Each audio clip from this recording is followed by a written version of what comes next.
Omada Identity provides many self-services that allow end users to start a workflow that complies with the company's regulations.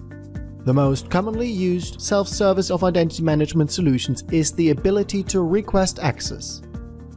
It is typical that access is granted automatically based on your assignment to an organizational unit, a project, or other properties of your identity. However, you may have the requirement to be granted access to individual, specific resources in your organization. To request access, you can start the related self-service from your main screen. You will notify 3 individual sections of the screen. In the left, you can enter information about who shall get access. The middle part of the screen contains information about the requested resources, and in the right you will find your selections or your shopping cart. There may be more or less fields depending on the individual configuration of your organization. In the first field, you can select the identity or identities that shall get the additional access. As a manager, you can request access for your team. Here, as we are a normal end user, we can only select ourselves.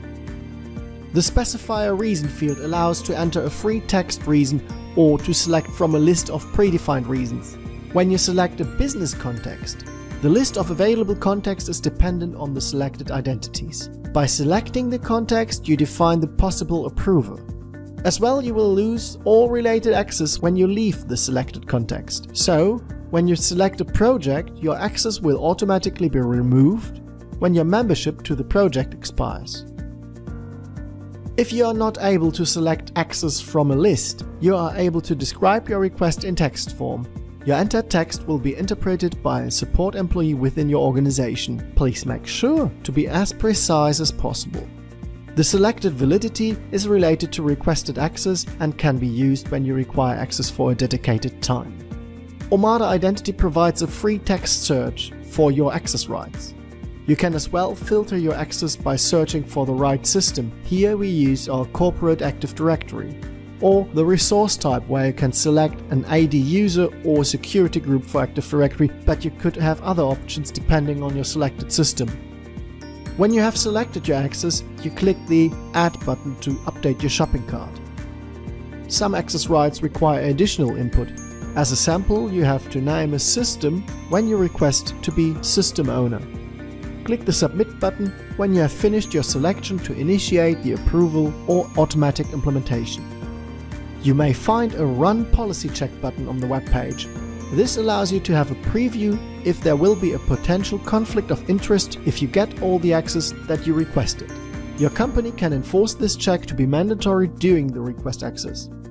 Closely related to the request access self-service, you will find the My Access Requests overview. It lists the requested access both for the requester and the identity that will benefit from the additional access.